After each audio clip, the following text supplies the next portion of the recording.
Batié, commune située dans la région de l'ouest du Cameroun, est un village au relief montagneux et parsemé de sable, là où se promènent sans laisse la violence et la misère. La plupart de ses habitants sont contraints de travailler d'arrache-pied en se cassant le dos dans les fameuses mines de sable, aussi dangereux qu'épuisants car certains y ont laissé leur propre vie en tombant dans le précipice. Une destinée sans ambition, sans avenir et sans espoir vous y est laissée si vous êtes natif de Batié. Pourtant, le 5 septembre 1986, naît un enfant dont le destin devait plutôt s'apparenter à cette destinée, a choisi de vivre ses rêves en cassant les codes et en prenant son envol. Et cela lui a plutôt réussi car je vous parle du champion du monde des poids lourds de l'UFC depuis presque 2 ans de règne, Francis Ngannou.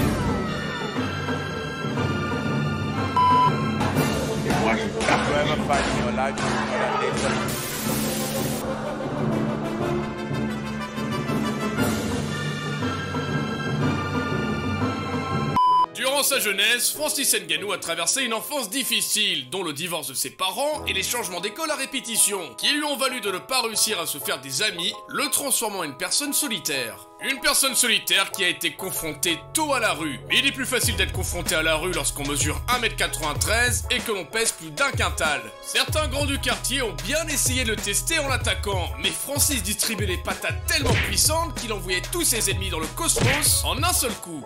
Sa réputation n'étant pas usurpée, les grands du quartier voulaient le recruter. Logique, il vaut mieux avoir cette force de la nature dans son camp plutôt que dans son dos. Mais ça, Francis, ça ne l'intéressait pas. Distribuer des bourre-pifs, oui, mais pas dans la rue, plutôt sur un ring, car il est un grand fan de boxe anglaise. Francis rêvait de gloire, de jab, de sueur, de crochet en terrassant ses adversaires sur le ring, avec encore un goût de sang dans la bouche et sous l'ovation du public.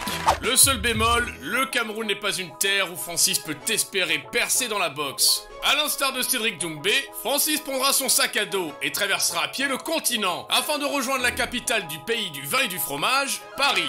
Arrivé fraîchement dans la capitale, Francis dormira dans la rue, sous des ponts en luttant contre la pluie et le froid, avec seulement 100 € en poche. Des conditions de vie indignes certes, mais Francis déclarera n'avoir jamais été aussi heureux, car il était sur la route de son rêve.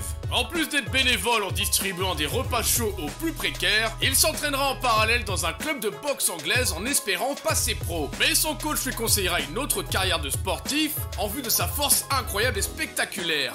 Plutôt à une destinée dans le MMA. C'est là qu'une rencontre va changer sa vie, celle de Fernand Lopez, fondateur du très célèbre MMA Factory, qui voit en Francis des compétences extraordinaires dans le domaine du MMA. Après plusieurs combats au 100% fight, Francis signera finalement à l'UFC en 2015 et gagnera ses 6 premiers combats dont 5 KO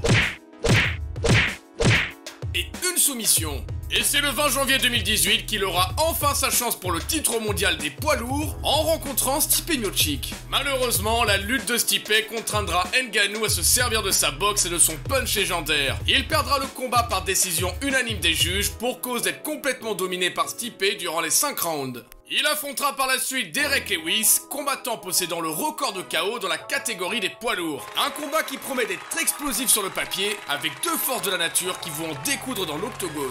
Paradoxalement, le combat est aussi ennuyeux que l'épisode de la mouche de Breaking Bad. Aucun des deux n'engage réellement d'offensive, par peur de prendre un méchant KO. Dewey remportera finalement la victoire, mais loin d'être fier de sa prestation lui aussi. Francis prendra alors une décision radicale, il changera d'entraîneur en mettant un terme à sa relation avec Fernand Lopez, ce qui prendra un tournant dans sa carrière. Ce renouveau lui sera-t-il préférable? Eh bien il faut croire que oui, car à son retour, Francis mettra un KO magistral à l'américain Curtis Blade. Il enchaînera par la suite les victoires sur Cain Velasquez, Junior Dos Santos, Jairzinho Rozenstruik pour enfin accéder à une nouvelle chance pour le titre mondial, le champion qu'il avait affronté auparavant, Stipe Miocic. Cette fois-ci, Ngannou ne se laissera pas dicter par sa lutte. Tout ce qu'il a vécu et enduré, tous ses coups de pioche à répétition dans les mines de sable, la dangereuse traversée du continent, dormir dehors et se battre contre le froid. Non, il ne veut plus perdre si près du but une nouvelle fois. Le prédateur déclenchera alors une droite surpuissante qui touchera Stipe au second round, mettant fin au combat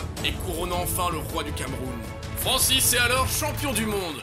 Il défendra son titre 10 mois après contre le français Cyril Gane et sortira vainqueur par décision des juges. Francis devrait faire son retour début 2023 en redéfendant son titre contre la machine du nom de John Jones. N'hésitez pas à me dire en commentaire lequel des deux vous voyez vainqueur d'un tel choc. Est-ce que malgré ses 36 ans, Francis peut encore nous faire vivre des moments spectaculaires pendant encore des années? J'en ai bien l'impression.